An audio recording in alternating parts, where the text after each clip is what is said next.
Bangladesh test ক্রিকেটের দীর্ঘ যাত্রা, যেখানে সাফল্যের চেয়ে ব্যর্থতার ইতিহাস অনেক বেশি। কেন বাংলাদেশ টেস্ট ক্রিকেটে এতটা ব্যর্থ হচ্ছে, আসুন বিষয়টি ভালোভাবে বিশ্লেষণ করি।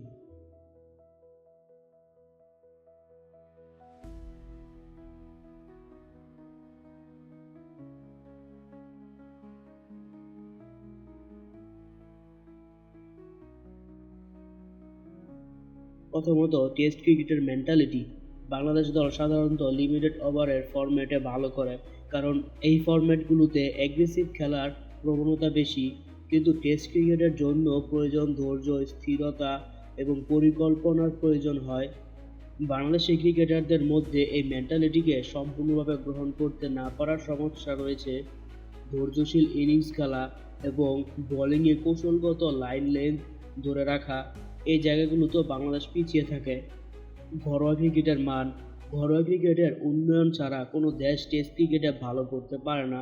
বাংলাদেশের ঘরোয়া ক্রিকেটের মান তুলনামূলকভাবে দুর্বল, যেখানে পিচগুলো সাধারণত স্পিনারদের সহায়ক হয়। ফলে ব্যাটসম্যানরা কঠিন সিম এবং বাউন্স পিচে খেলার অভ্যাস করতে পারে না। অন্যদিকে পেস বোলারদের জন্য প্রয়োজনীয় সহায়ক পরিবেশের অভাব, তারা দীর্ঘ সময় ধরে কার্যকারী ভূমিকা রাখতে পারে না। অভিজ্ঞতার ঘাটতি। টেস্ট ক্রিকেটে অভিজ্ঞতা হলো বড় একটি খেলা। যখন প্রতিপক্ষের বিপক্ষে দীর্ঘ 5 দিন খেলা হয়, তখন অভিজ্ঞতার বড় ভূমিকা থাকে। বাংলাদেশ দলে কিছু অভিজ্ঞ খেলোয়াড় থাকলেও তাদের দীর্ঘমেয়াদী ব্যর্থতা এবং দলে ধারাবাহিক পরিবর্তন একটি সমস্যা।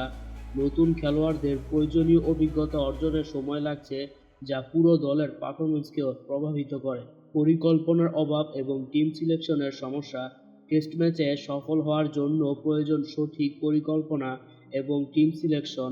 বাংলাদেশ টিম সিলেকশনে প্রায়ই অনিয়ম এবং কৌশলগত ভুল দেখা যায়। কখনো কখনো সিনিয়র প্লেয়ারদের বাইরে রেখে তরুণদের খেলার সুযোগ দেওয়া হয়, যা তাদের জন্য চাপ হয়ে দাঁড়ায়।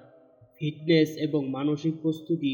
টেস্ট ক্রিকেটে দীর্ঘ সময়ের খেলা, যেখানে মানসিক এবং শারীরিক ফিটনেস অত্যন্ত গুরুত্বপূর্ণ।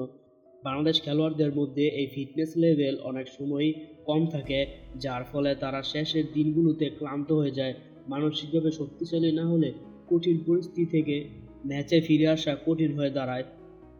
উদাহরণ হিসেবে বলতে পারি, বাংলাদেশ যখন ওয়েস্ট ইন্ডিজের বিরুদ্ধে একটি টেস্ট ম্যাচ খেলছিল দেশের মাটিতে, তখন 4 দিন বাংলাদেশ ভালো খেলে যখন পঞ্চম দিনে এসে ওয়েস্ট ইন্ডিজের দরকার ছিল 300 রানের মতো এবং তাদের হাতে উইকেট ছিল 60টি উইকেটের মতো, তখন বাংলাদেশ সেই ম্যাচটি পঞ্চম দিনে এসে খারাপ খেলার কারণেই ম্যাচটি হেরে যায়।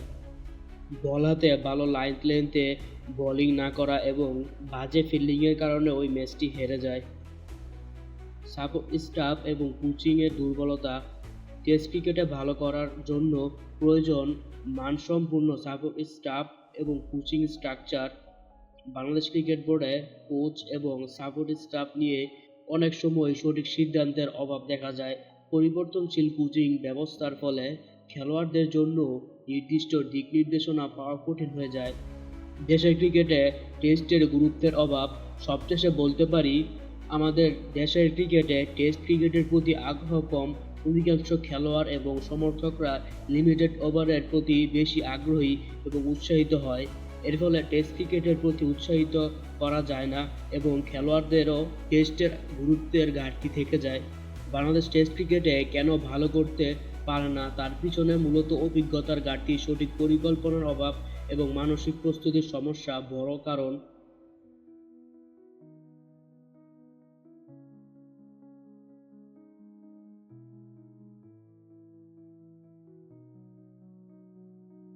বন্ধুরা, টেস্ট ক্রিকেটে বাংলাদেশ কেন এত খারাপ খেলে, তার কিছু কারণ আমরা এখানে আলোচনা করলাম।